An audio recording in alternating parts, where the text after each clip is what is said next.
Good morning students, welcome to my YouTube video। जैसे कि आपको पता है कि हम साइंस के 6 चैप्टर कर चुके हैं और इसके अलावा हमने क्वेश्चन सीरीज भी स्टार्ट की हुई है जिसमें से हम 25 क्वेश्चंस पहले से ही कर चुके हैं। ठीक है जी। और आज हम आगे क्वेश्चंस की सीरीज को बढ़ा रहे हैं जिसमें हम नेक्स्ट 25 क्वेश्चंस करेंगे। ठीक है, तो सबसे पहले आप सभी का वेलकम है और उम्मीद है कि आप सभी बहुत अच्छे होंगे और बहुत अच्छे से स्टडी कर रहे होंगे। तो ठीक है, चलिए। Which of the following statements indicates a good science classroom? एक अच्छा साइंस क्लासरूम कैसा होना चाहिए? जहाँ पे learners devise their own experiments and record their observations. The learners observe the demonstration by the teacher and write its steps. Learners are free to ask many questions. The teacher along with the textbook uses multiple resources to teach. देखिए यहाँ पे learner observe करेंगे second option में, जैसे demonstration, वहाँ पे तो सिर्फ टीचर ही एक्टिव होता है और बच्चे मतलब इतने एक्टिव नहीं होते, पैसिव होते हैं। एक साइंस क्लासरूम कैसा होना चाहिए? जहाँ पे बच्चों को खुद करने की फ्रीडम हो। They can ask as many questions as they like. और टीचर टेक्स्ट बुक्स के साथ पढ़ाने के साथ साथ तो मल्टीपल रिसोर्सेस यूज कर रही है। For example audio visual aids या लेबोरेटरी में लेके जा रही है या फील्ड ट्रिप ना ऑर्गेनाइज कर रही है। तो सबसे बेस्ट ऑप्शन क्या होगा? ए सही है, सी भी ठीक है और डी भी ठीक है। तो आपने वैसे यहाँ पे टिक नहीं लगाना होता, आपने यहाँ पे ऑप्शन टिक लगाना होता। तो कौन कौन से ऑप्शन हमारे सही हैं गुड साइंस क्लासरूम के लिए? कि बच्चे अपने एक्सपेरिमेंट्स खुद डिवाइस करते हैं और रिकॉर्ड करते हैं ऑब्जर्वेशन। ठीक है, तो option number 3 is the right answer. ठीक है, to the next question. Soumya usually takes her class 7 students on a field trip. Which of the following could be the objectives? Field trip, ठीक है, अब हमने बहुत बार पहले भी डिस्कस किया हुआ है। It provides concrete experience to students, ठीक है, बिल्कुल ठीक है। She can give them, sorry, my bad. Okay. तो she can give them assignments and projects for formative assessment.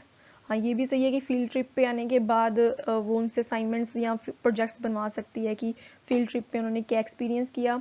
It enhances process skills of students. Yes, process skills, तो process of inquiry आती है, उनमें बहुत सारे क्वेश्चंस आते हैं। It saves her teaching time, तो ये तो हमने नहीं करना। कुछ भी पढ़ाने का हमारा मोटिव, कहीं कोई भी एक्टिविटी कराने का मोटिव बच्चों में स्किल्स इनकलकेट करनी है और बच्चों को बहुत सारा एक्सपीरियंस देना है। ठीक है जी, तो आप बता सकते हैं सिंपली, इसका आंसर होगा आंसर ए, बी और सी। ठीक है, तो यहाँ पे हम आंसर इज ऑप्शन नंबर 4। ठीक है, कॉन्क्रीट एक्सपीरियंस, फील्ड ट्रिप पे जाएंगे तो बच्चे टच करके देख सकते हैं चीज़ों को। असाइनमेंट्स दे सकती है कि बताएं, रिपोर्ट लिख के दें कि क्या देख के आए हो आप।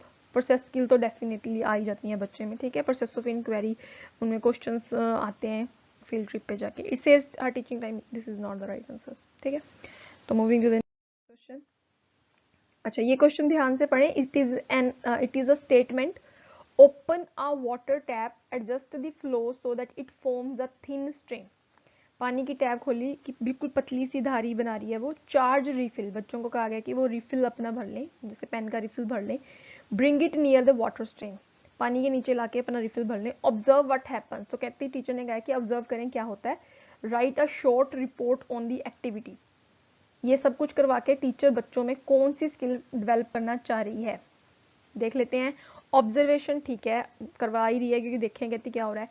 एक्सपेरिमेंटेशन, एक्सपेरिमेंट भी वो कर रहे हैं, रिफिल भर रहे हैं। एंड क्रिएटिविटी, क्रिएटिविटी वो उस एक्सपेरिमेंट से वैसे कुछ क्रिएट तो नहीं कर रहे कुछ नया, but will see another options. Only observation नहीं है तो बिल्कुल ही रॉन्ग हो गया है ना, इसको हम क्रॉस कर देते हैं। ओनली एक्सपेरिमेंटेशन, ये भी नहीं। ऑब्जर्वेशन, एक्सपेरिमेंटेशन एंड कम्युनिकेशन, अब इन दो ऑप्शंस में कंफ्यूजन हो सकती है, देखिए फर्स्ट और फोर्थ में।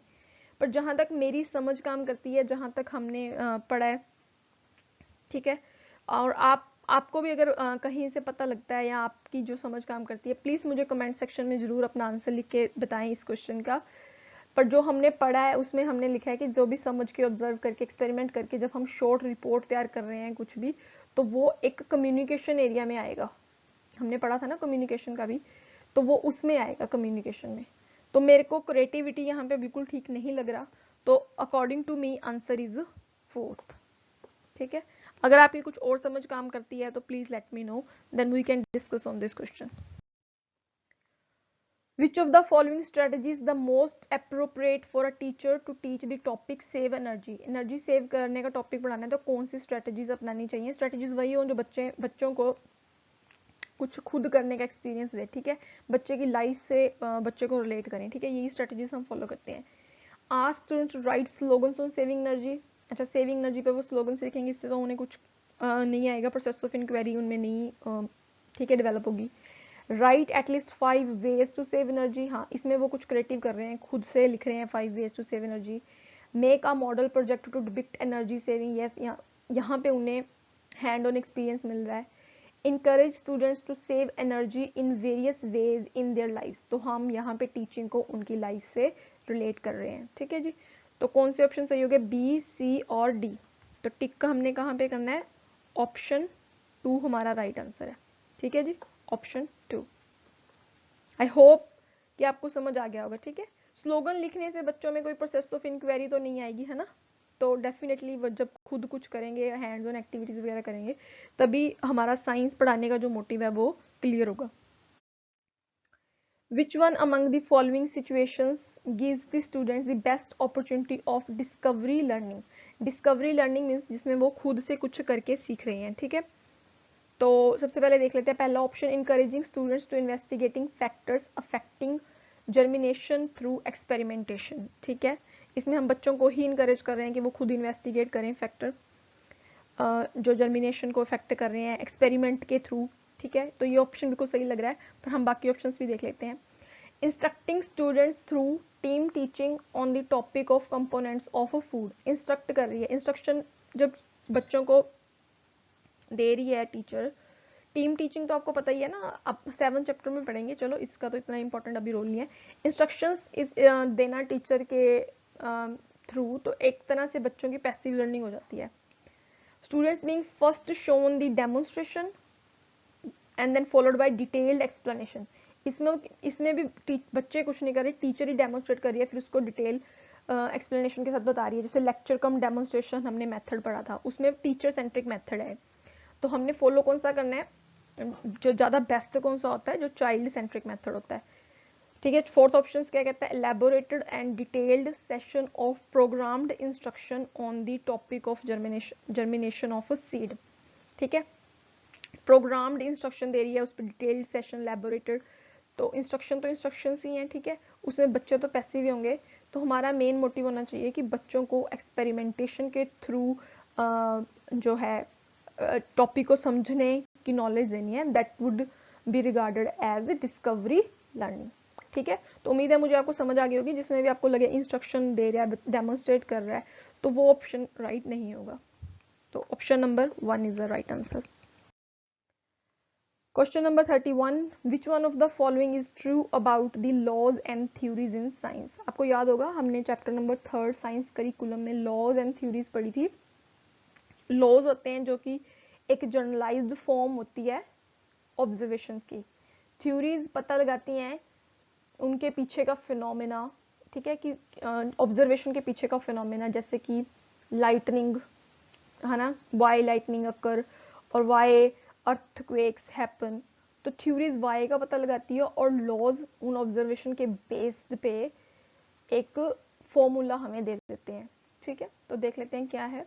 Theories are found in biological sciences only and laws are found in physical sciences only, ऐसा नहीं है, थ्योरीज एंड लॉज दोनों में ही, ठीक है, होते हैं। Theories and laws are the same, no same तो बिल्कुल भी नहीं है, तो हम यही पे क्वेश्चन क्रॉस आउट कर देंगे, आगे पढ़ने की जरूरत भी नहीं है। Laws are generalized description of the relationships among observable phenomena, बिल्कुल हमने वही कहा था कि ऑब्जर्वेबल फिनोमिना है, उसके बेस पे ये जर्नलाइज डिस्क्रिप्शंस देते हैं, एक जर्नलाइज कर देते हैं, एक फॉर्मूला दे देते हैं। एंड थ्योरीज एक्सप्लेनेशंस एक्सप्लेन्स आएगा, वैसे यहाँ पे explanations for the observable phenomena. Theory जो है ऑब्जर्वेबल फिनोमिना को एक्सप्लेन करती हैं, उनके पीछे का रीजन फाइंड आउट करती हैं थ्योरीज। ठीक है जी, तो यही मैं आपको समझा रही थी कि लॉज हैं जो वो हमें ऑब्जर्वेबल फिनोमिना के बेस पे लॉ देते हैं और थ्योरीज पता लगाती हैं कि वो फिनोमिना हुए क्यों है। ठीक है, वो एक्सप्लेनेशन देती हैं। Theories becomes laws and validated, नहीं नहीं नहीं, ऐसा कुछ नहीं है। ठीक है, theories become laws when validated, नहीं, इसका सही ऑप्शन थर्ड ही है। ठीक है, तो आपको ये ऑप्शन सही से लगा लेना है, third option is the right answer. Okay, option number fourth को भी डिस्कस कर लेते हैं। Theories become laws, theory law बन जाती है व्हेन वैलिडेटेड। नहीं, दोनों में से वैसे तो ये भी सही लग रहा है, बट सबसे बेस्ट ऑप्शन हमें चूज करना है, तो that would be the option number third. फिर भी अगर आपको कोई भी कंफ्यूजन होती है, प्लीज आप कमेंट सेक्शन में मुझे जरूर बताएं, so that we can discuss in our next lesson और नेक्स्ट क्लास। ठीक है जी, next question 32। A science teacher wishes to assess her students on different process skills. Which one among the following tools would be the most appropriate for her purpose? बच्चों को different process skills पे assess करना चाहती है, तो कौन सा method appropriate रहेगा, टूल जो है अप्रोप्रिएट रहेगा? Observation schedule, paper pencil test, interview और क्वेश्चनेयर। तो आपको पता है paper pencil test, interview, questionnaire को इतना ज़्यादा अच्छा असेसमेंट टूल नहीं माना जाता, तो इसमें बेस्ट ऑप्शन रहेगा फर्स्ट ऑप्शन, ऑब्जर्वेशन स्केड्यूल।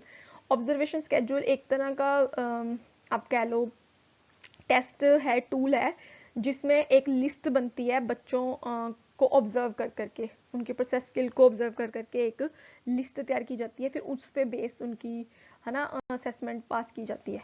तो इसका आंसर बेस्ट होगा ऑब्जर्वेशन स्केड्यूल।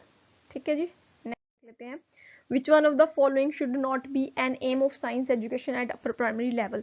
अब तक आपको बहुत अच्छे से पता चल गया कि साइंस एजुकेशन का एम क्या है, बच्चों में वैल्यूज इनकलकेट करनी, बच्चों को प्रोसेस ऑफ इंक्वायरी डेवलप करनी, बच्चों में प्रोसेस स्किल्स डेवलप करनी। तो बेसिकली उन्हें क्या नहीं करना, उन्हें रोट लर्निंग डिस्करेज करनी है। तो इनकलकेटिंग वैल्यूज, ठीक है, साइंस एजुकेशन का ये तो एम है। स्पेसिफिकली उन्होंने क्या पूछा है, नॉट, तो इस पे ध्यान दें। Presenting facts of science to the learners, वही ये किसको प्रमोट करेगा, फैक्ट्स, रोट लर्निंग को। तो शुड नॉट पूछा है, तो इसका राइट आंसर यही होगा। ठीक है जी, अगला क्वेश्चन वैसे ये भी पढ़ के देख लेते हैं क्या कहते हैं। Relating science education to everyday experiences of learners, ये तो साइंस कहती है, यही तो मोटिव है। Nurturing the curiosity and cultivation of scientific temper, हाँ जी, ये भी साइंस का एक मोटिव है। जो नहीं है वो ये है कि presenting facts of science to the learners. 34th question क्या कह रहा है, how could learning be made more meaningful for students of class 7th by a teacher while teaching the science the topic save water. Save water हमने topic पढ़ाना है, तो उसको meaningful कैसे बनाया जा सकता है? कोई भी चीज हम पढ़ा रहे हैं क्लास में, उसको मीनिंगफुल तभी बनाया जा सकता है जब उस टॉपिक को बच्चे की लाइफ है ना से जोड़ा जाए। तो ये यहाँ पे देख लेते हैं कौन सा ऑप्शन उनकी लाइफ से जोड़ रहा है। Asking students to interview people in their colony about water consumption and carry out water audit, तो पहला ऑप्शन सही लग रहा है, बाकी ऑप्शन भी देख लेते हैं। Conducting a quiz competition, जी नहीं। Asking students to design posters, नहीं। Asking students to write an essay, नहीं। ये तीनों ही ऑप्शन ठीक है, बहुत ही कम एक्सपोजर दे रहे हैं बच्चे को। एक्सपोजर सबसे ज्यादा कब मिल रहा है बच्चे के, जब बच्चे बाहर जाके कॉलोनी में लोगों से इंटरव्यू कर रहे हैं और उनकी वाटर कंजम्पशन के बारे में पूछ रहे हैं और वाटर ऑडिट कर रहे हैं। तो ये हमारा टॉपिक सेव वाटर जब हम पढ़ाएंगे तो it would be more meaningful learning. Option number 1 is the right. Okay, for an effective discussion in class 7th on the topic why smoke rises up, a science teacher should, बच्चे class 7th में topic पढ़ाना है कि धुआं ऊपर क्यों उठता है, तो साइंस टीचर को क्या करना चाहिए? डिस्करेज करना चाहिए क्वेश्चंस ड्यूरिंग डिस्कशन, जी नहीं, बिल्कुल भी नहीं। Provide a common platform to the learners, हाँ ये बिल्कुल सही है, बच्चों को एक कॉमन प्लेटफॉर्म जहाँ पे वो सभी इक्वल फील करें और है ना बेझिझक भी, without any hesitation they can ask questions. Acknowledge learners responses to sustain their interest, बच्चों की जैसे प्रीवियस नॉलेज वगैरह बच्चे कुछ बताना चाहते हैं तो उसे टीचर एक्नॉलेज करे, उसे मतलब सुने ध्यान से। ठीक है, तो बच्चों में रुचि आएगी कि ठीक है हमें भी है ना क्या कहते हैं इंपॉर्टेंस दी जा रही है।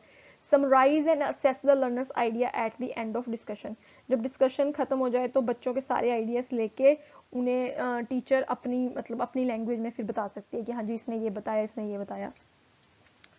तो फर्स्ट ऑप्शन को छोड़ के बाकी तीनों ऑप्शन बिल्कुल सही लग रहे हैं, और वो तीनों ऑप्शन किस ऑप्शन में है हमारे, option number D, second, third and fourth. ठीक है, एक साइंस टीचर को स्मोक राइजेस आप टॉपिक पढ़ाते हुए कौन से वो करना चाहिए, ध्यान देना चाहिए। ठीक है जी, next, which one among the following situations gives the learners the best opportunity to discover knowledge। वो यही सेम ही है डिस्कवरी लर्निंग जो हम पीछे कर रहे थे। देखें क्वेश्चंस सिमिलर होते हैं, बस उनकी क्या है कि लैंग्वेज चेंज कर देते हैं, ठीक है, और या ऑप्शंस चेंज कर देते हैं। Students being instructed through team teaching on materials of daily use. Team teaching में देखें, टीम टीचिंग मतलब एक टीचर नहीं पढ़ाता, बहुत सारे कोई भी टीचर हो सकते हैं, फैकल्टी हो सकती है, पर उसमें भी वो इंस्ट्रक्शन ही दे रहे हैं बच्चे को, तो इसमें बच्चों में डिस्कवरी की अपॉर्चुनिटी उन्हें नहीं मिलती। Students undergoing an elaborate and detailed session of programmed instruction, same वही। Students being first shown the demonstration and then detailed explanation, जी बिल्कुल भी नहीं। Students labelling the given materials as conductors and non conductors by placing them in a self assembled closed electric circuit. हाँ, तो ये बिल्कुल सही ऑप्शन है। देखिए ध्यान से समझे इस ऑप्शन को, क्योंकि मैंने कहीं बहुत जगह पे देखा है, बहुत सारे टीचर जो पढ़ा रहे हैं यूट्यूब पे वो इस ऑप्शन को सही कह रहे हैं। उन्हें लग रहा है कि programmed instruction is a right way to teach और right way to inculcate discovery learning, but ऐसा नहीं है। ऑप्शन नंबर 4 यहाँ पे सही है, क्योंकि अगर तो यहाँ पे ओनली ये होता कि students labelling the given material as conductors and non conductors, ठीक है, तब तो ये ऑप्शन बिल्कुल सही ना होता, फिर हम प्रोग्राम्ड इंस्ट्रक्शन की ओर जाते। बट उन्होंने कहा है by placing them in a self assembled, बच्चों ने खुद बनाया वो, फिर वो लेबल कर रहे हैं, ठीक है, तो इनमें उनकी डिस्कवरी नॉलेज ही होगी, क्योंकि उन्होंने खुद बनाई है चीज, उसमें वो कंडक्टर्स और नॉन कंडक्टर्स प्लेस कर रहे हैं। ठीक है, इस क्वेश्चन को ध्यान से समझ लेना, इसका आंसर है option number 4। Question number 37, describing the relationship between the distance travelled by a ball that is rolled on the inclined plane and the angle of the plane by constructing a graph is an example of। तो please अगर आपको question की language और technical लग रही है तो आपने घबराना नहीं है, आपने सिंपली जाके ऑप्शंस देख लेने हैं। आप बस एक टीचर जो है कोई भी टॉपिक क्लास में पढ़ा रही है उसको डिस्क्राइब कर रही है, ठीक है, आपने कीवर्ड देखना है। हर किसी में ये चीज काम नहीं आती, मतलब इसी क्वेश्चन में पर्टिकुलर मैं आपको बता रही हूँ। हाइपोथाइजिंग, जी नहीं, हाइपोथाइज तो वो कुछ भी नहीं करने के लिए कह रही है, सिंपल डिस्क्राइब कर लिया है। कम्युनिकेटिंग, हाँ कम्युनिकेट तो कर रही है कि बता रही है बच्चों को। प्रेडिक्शन कुछ भी नहीं है। इंटरप्रेटिंग, दो ऑप्शन तो बिल्कुल क्रॉस है, प्रेडिक्टिंग और हाइपोथाइजिंग। बच्चों को कंफ्यूजन हो सकती है सेकंड और फोर्थ में कि कम्युनिकेट कर रही है या इंटरप्रेट कर रही है, तो यहाँ पे इंटरप्रेटिंग नहीं कर रही, आप प्लीज ध्यान दें, यहाँ पे वो कम्युनिकेट कर रही है, तो आपने वर्ड डिस्क्राइबिंग से इसका आइडिया लगा लेना है कि she is communicating the information to the learners. ठीक है, तो इसमें ज्यादा डिटेलिंग में कुछ समझाने के लिए है नहीं, सिर्फ आपको वर्ड कीवर्ड देखना है कि डिस्क्राइब करिए तो कम्युनिकेट करिए। इंटरप्रेटिंग का वैसे भी मतलब होता है कि किसी भी चीज के पीछे होने का रीजन फाइंड आउट करना, ठीक है, इन्फ्रेंस सॉर्ट ऑफ होता है। तो option number 2 is a right. Question number 38, a teacher frames a learning objective as making a device. Making, देखिए मेकिंग वर्ड है, ठीक है, using simple electric circuit. The learning objective is matching with which cognitive process. Teacher frames a learning objective as making a device using simple electric circuit, तो कौन सा learning objective वो teach करना चाहती है, कौन सी कॉग्निटिव प्रोसेस उसके साथ मैच कर रही है। Understanding, creating, analysing, remembering. याद होगा आपको ब्लूम्स की टेक्सोनॉमी में हमने कॉग्निटिव प्रोसेस पढ़ा हुआ है, जिसमें हमारे पास 6 लर्निंग ऑब्जेक्टिव्स होते हैं ना, जैसे रिमेंबरिंग, फिर अंडरस्टैंडिंग करके, फिर अप्लाइंग, एनालाइजिंग, एवेल्युएटिंग और लास्ट में क्रिएटिंग होता है, जहाँ पे हम खुद से कुछ नया बनाने लग जाते हैं। तो यहाँ पे भी वैसा ही है कि मेकिंग डिवाइस का जो किस कॉग्निटिव प्रोसेस के साथ अटैच है, कुछ नया क्रिएट करने के साथ। तो option number 2 is the right answer science curriculum के चैप्टर में। तो बैक टू द क्वेश्चन, तो शेडो फॉर्मेशन का जो वो टॉपिक पढ़ा रही है, कंसेप्ट पढ़ा रही है अपर प्राइमरी लेवल में, तो सबसे ज्यादा कौन सी बेसिक वैलिडिटी को ध्यान में रखना होगा? इन्वायरमेंट से रिलेटेड तो वो कुछ भी नहीं है, शेडो बच्चे खुद शेडो फॉर्मेशन समझानी है। कंटेंट का भी इसमें कुछ नहीं है, बच्चे का खुद से उसको कुछ प्रोसेस करके समझाना है। बच्चे की इन्वॉल्वमेंट इसमें ज्यादा होगी, प्रोसेस का भी इसमें कुछ ज्यादा रोल नहीं है। तो जहां तक इसका आंसर मुझे सही लग रहा है, वैसे बच्चे कई प्रोसेस भी टिक कराएंगे, but cognitive is the right answer, क्योंकि ये एज अप्रोप्रिएट होना चाहिए। ठीक है, शेडो फॉर्मेशन हम 6th क्लास में पढ़ा रहे हैं, तो कौन से वैलिडिटी बेसिक हमें ध्यान में रखनी है? कॉग्निटिव। जो चैप्टर हम इस तरीके से पढ़ाएं कि बच्चों की एज के वो अप्रोप्रिएट हों। ठीक है, तो इसका राइट ऑप्शन नंबर 2 है। कौन सा था सही? ये, ओहो मेरा marker. To acquire questioning and enquiries. Vandana is interested, wow मेरा नाम आ गया। Vandana is interested to focus more on acquisition of process skills of science by students of class 8th। ठीक है, which one of the following combination of methods should she prefer to teach the topic microorganisms? microorganisms topic पढ़ाना है और acquisition करानी है process skills की। तो कौन सा मेथड होगा? असाइनमेंट कम क्वेश्चनिंग, जी नहीं। प्रोजेक्ट कम लेबोरेटरी, जी हो सकता है।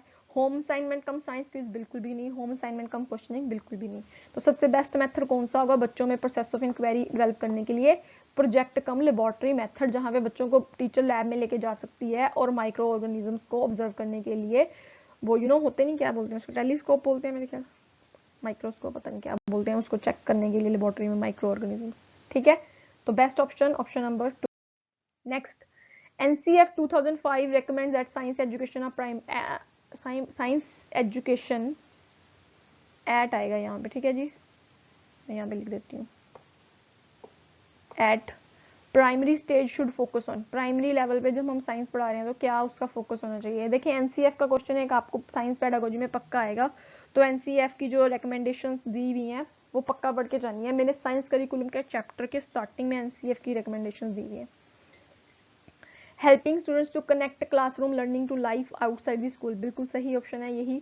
बाकी भी देख लेते हैं। Helping students to acquire international standards in learning of science, ऐसा कुछ भी नहीं है। Minimising social disparities in the students, जी नहीं।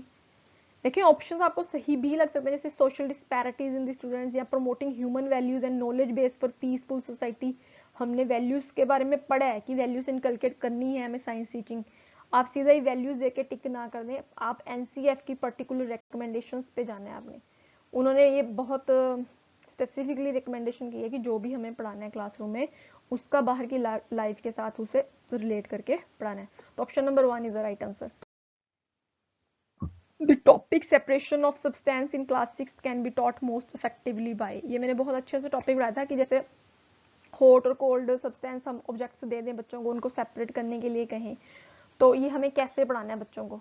ठीक है, इन डेप्थ एक्सप्लेनेशन, जी नहीं, क्योंकि इसमें तो बच्चे पैसिव होंगे, वो करेंगे क्या? Using hand on activities to be performed by student, बिल्कुल ही सिंपल है और बहुत ही क्लियर आंसर है कि वो बच्चे खुद से कुछ करें। अगले ऑप्शंस देखने की भी आपको जरूरत नहीं है।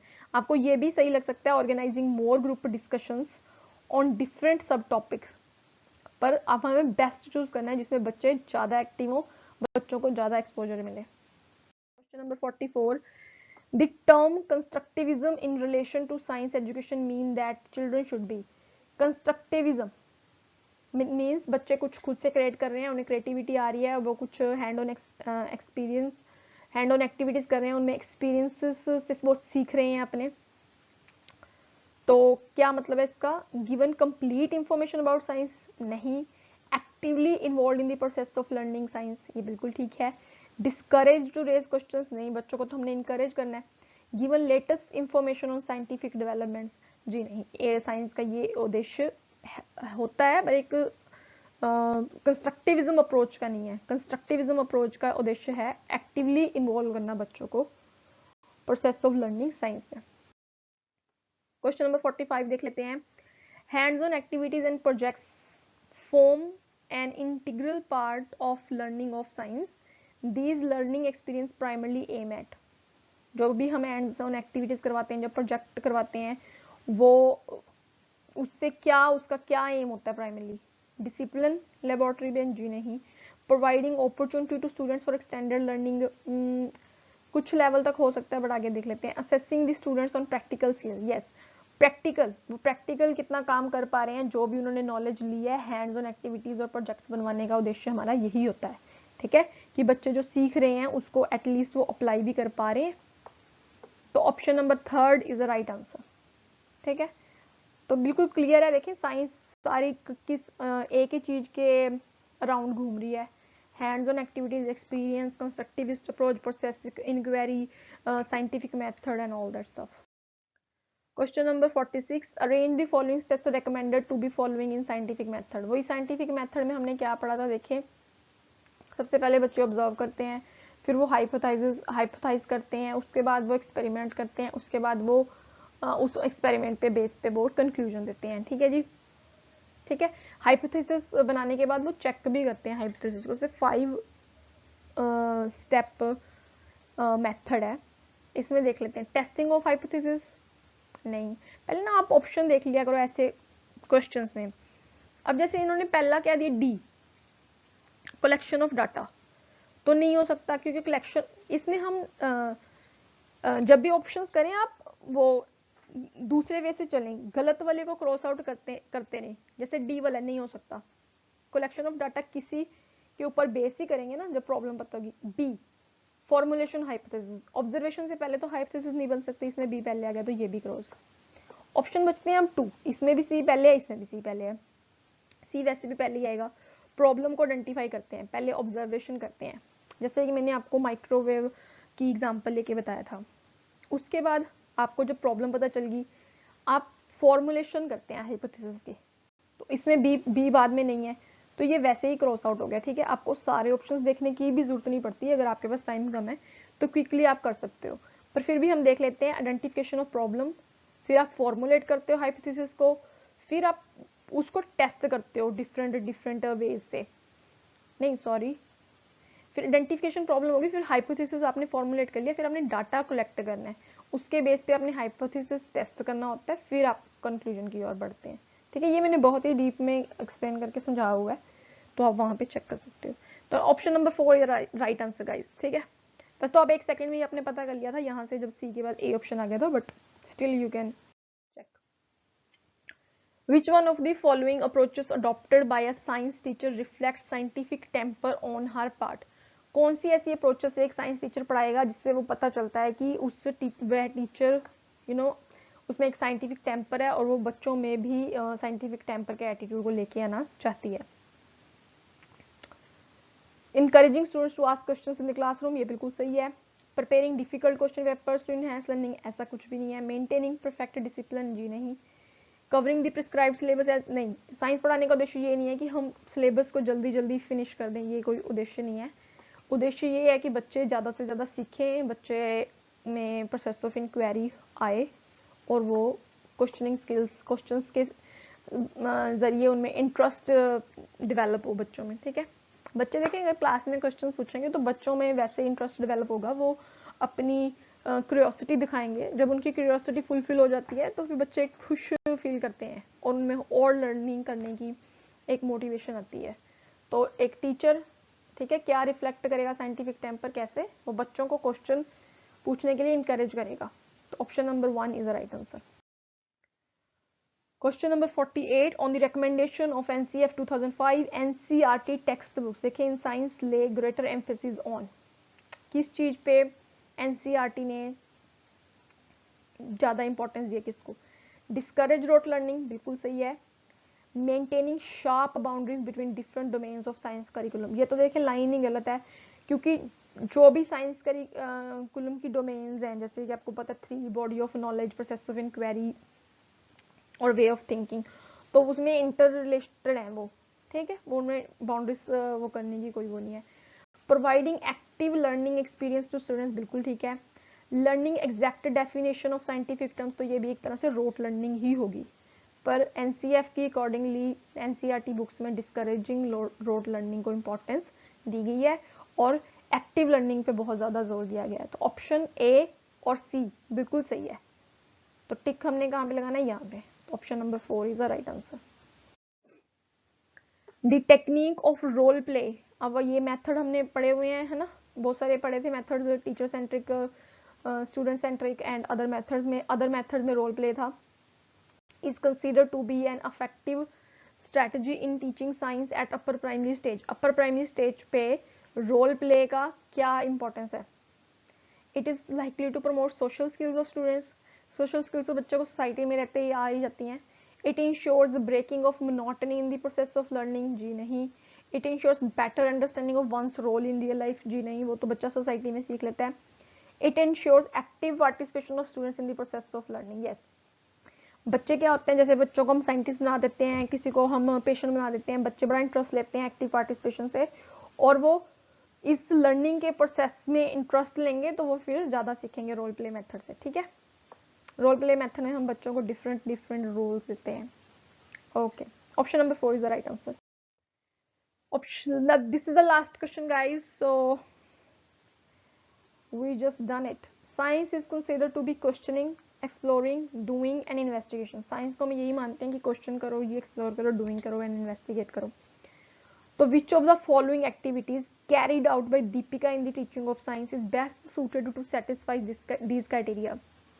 दीपिका कोई साइंस टीचर है, उसने बच्चों में मतलब बच्चों को वो कौन सी एक्टिविटी करवाए जिसमें ये चारों जो क्राइटेरिया है साइंस का वो फुलफिल हो जाए, क्वेश्चनिंग का, एक्सप्लोरिंग का, डूइंग का, इन्वेस्टिगेशन का। क्वेश्चन थोड़ा ट्रिकी है पर समझ लेते हैं ऑप्शंस के वे से। A debate on environmental issue, बच्चों पे इन्वायरमेंटल डिबेट करा दे, ठीक है, इसमें क्वेश्चनिंग तो राइज होगी बट एक्सप्लोर और डूइंग और इन्वेस्टिगेशन छूट जाएंगे पीछे। प्रोजेक्ट वर्क दे सकती है, नेचर ऑफ साउंड, हाँ प्रोजेक्ट वर्क में बच्चे ज्यादा एक्टिव होते हैं, देखें प्रोजेक्ट वर्क में वो क्वेश्चंस भी फॉर्म करेंगे, वो एक्सप्लोरेशन भी करेंगे उन क्वेश्चंस को फुलफिल करने में, जैसे साउंड को रिकॉर्ड कर सकते हैं उसकी नेचर जानने के लिए, उसकी इन्वेस्टिगेट भी करेंगे उसको।